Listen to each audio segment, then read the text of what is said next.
Alright, now that we know some of the basic systems in the game, like heroes and items and skills and talents and how all that stuff works, I want to talk a little bit about the roles in Dota 2. So, when you queue into ranked, now the normal system is going to be role queue. In role queue, you have role queue tokens, which you earn by playing all roles. So, by being a flex pick in your team, by playing any of these roles, you will gain up to 4 tokens for a win and 2 tokens for a loss. And then you can spend those tokens to play whichever roles you like. The exception being if you have hard support and support queued, which are currently the two high demand roles that are in the game, you will not have to spend a token for a game. And after you earn these tokens, you can have up to 60 of them stored up to be used as you like. You can see currently I'm queued up to be playing hard support, and off lane. Now in Dota today, the roles are also assigned a number value, and this is based on an old Chinese system that revolves around farm priority. So it goes from 1 down to 5, with 1 being the highest priority on the team for farm, meaning that the other roles will, in normal scenarios, concede farm to that high priority hero, down to 5 to where that hero is going to give the available farm to all of the other higher priority heroes when it is appropriate. The positions are position 1 being the safe lane. This is the highest priority hero on the team. They're typically going to be the hard carry of the team. They're going to be the person that scales the best with items. They're generally going to be doing high physical damage, and they're going to be the one that's going to be weak early and really strong late game. 2 is going to be mid lane, which is similar to safe lane, in which they're going to get a lot of farm and they're going to get really strong with their items, but they're also going to have access to an abundance of XP on the mid lane where they're going to be solo. They don't have to share it with a teammate, and they're going to get really strong by having a lot of XP in addition to a pretty good amount of gold. They're then going to use that golden XP to roam around the map and control the tempo usually. Depends on what kind of hero is. Some heroes are a little bit slower. They're going to be closer to these safe lane pause 1 types where they're going to farm more. Some heroes are going to be more active where they're just going to take the XP from the mid lane, they're going to go to the sides, and they're going to put pressure on the side laners and kind of control the game that way. The off lane is going to be position 3. This is the last of the 3 core roles. So these safe lane, mid lane, off lane, 1, 2, and 3 are all considered core roles where they're going to be wanting items.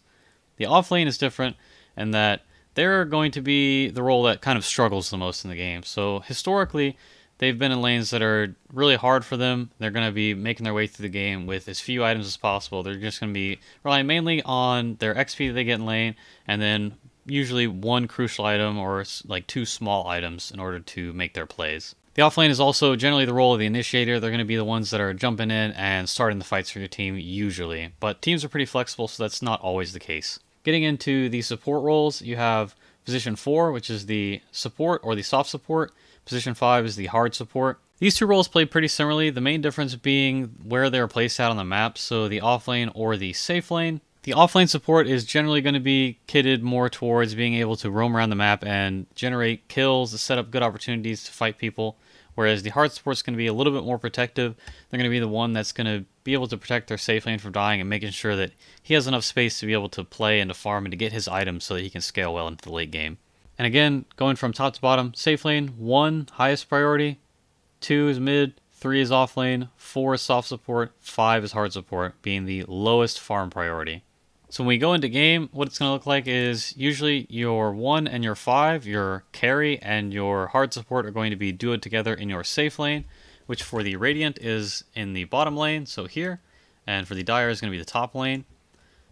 Then you're going to have your mid laner. As it sounds, they're going to be coming down the mid lane, so they're going to be here versus the enemy mid laner. There's just going to be a 1v1 lane. And then your off lane and your soft support, so the position 3 and the position 4 are going to be going into your off lane, sometimes called the hard lane. That's going to be top for Radiant, and it's going to be bottom lane for Dire. For the carry, their main responsibility is going to be getting last hits in lane and making sure to get their gold as high as possible so that when the late game comes, they're really strong and they're able to put out a lot of damage in the fights. The hard support, on the other hand, is going to be looking to do things that are going to make the lane easier for the hard carry so that they have a lot of space to be able to farm safely close to their tower, where they're not so pressured. Such as pulling the easy camp into the creep wave, which is going to cause the enemy lane to come closer to your tower. They're also going to be looking to stack some of the neutral creeps, so as you can see right here, when we pull the creeps out of their spawn box, once the minute hits, we can have a double stacked camp. This is going to give you a lot more gold on your team when your cores come and farm this, because there's going to be 2 camps instead of 1. On the mid lane, the role is going to perform pretty similar to the pause 1, where we're just going to be looking to get as much gold and XP as we can, and doing the same to deny that to the opposite team. And then around the level 6 timing, which is going to be roughly about 5 minutes, we're going to try to rotate to the side lanes to try and get a kill, because it's going to give us a lot of gold and XP. Looking at the off lane, our role here is mainly to be survivable. Our lane is generally going to be harder because we have some pretty rough matchups into some carries and supports, but that's not always the case. Sometimes the off lane can be pretty aggressive and can put a lot of pressure on the safe lane and the support in the enemy team. That kind of depends on the matchup though, but generally we just want to be making the most out of our lane. We can expect to get a lot of our gold and our XP denied from the enemy team. You have supports showing up, TPing, or using the Twin Gate to come and gank us. Our goal is to make sure that we just don't feed kills here and we get our XP and as much gold as possible so we can work towards our first big item, which is usually going to be a Blink Dagger. And then we start rotating to make fights happen in other lanes or get a kill in our own lane. So if we get a Blink Dagger, we can come mid. If we're playing like Centaur or War Runner, for example, we can get that Blink Dagger, we can rotate mid or something, and we can blink on that guy and get a kill. For the position 4, the role is going to be really similar to the position 5, the hard support, in that we can also do the same thing in pulling and stacking.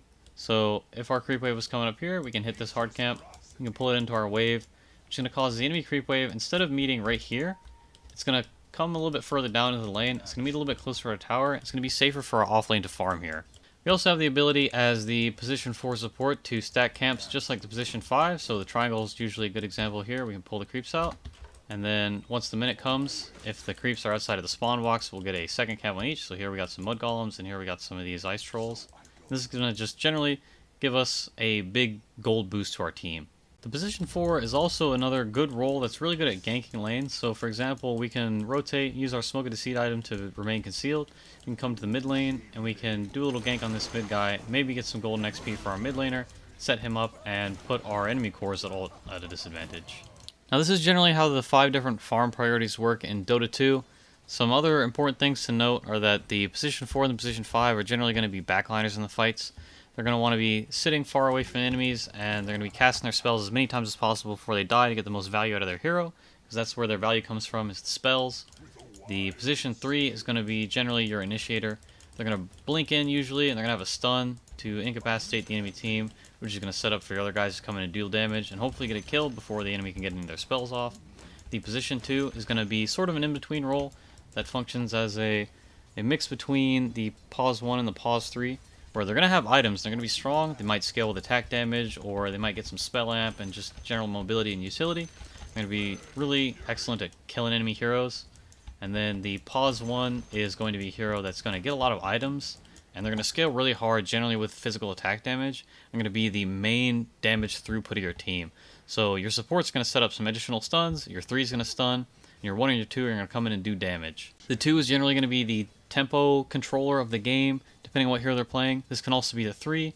Your supports are generally going to roam around with your 2 or your 3, and they're going to make space for your carry. So if you like being the big guy that one-shots the enemy team, just gets super strong and uncontrollable and just kind of takes over the game, position 1 or position 2 might be your thing.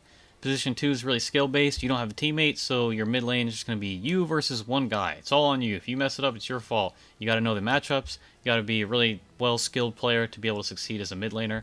If you're a position 3 player, you want to be the guy that wants to go in and get fights. You don't need items, you just want to go. You want to get in there and kill people. Position 4 and position 5, you want to be the guys that are making most out of the least possible. You're going to be roaming around, they're going to be putting wards down, they're going to be playing support, sacrificing themselves, saving their cores. They're going to be in there stunning the enemies and just doing a lot of work in the fights without any items. That is a general breakdown of how the farm priority positions work in Dota 2. Each hero plays a little bit different, so it's kind of important to know what each hero is good at and how they're specialized a little bit, because depending on your team composition, these roles could change. Sometimes you have a position 1 that's a little bit more sacrificial, and your position 2 that's on the mid lane will end up taking a little bit more of the farm, they'll get a little bit bigger, and they'll end up controlling the game and being the powerhouse, instead of that position 1, who might just be more of a controller, similar to like how a pause 3 functions normally. So it's one of the things that comes with time and experience. You just keep playing the game, you'll get a feel of what each hero likes to do. Get out there and try the roles out, see what you like, and if you want to find out some more cool stuff about Dota 2, check out the other videos on my channel. See you later.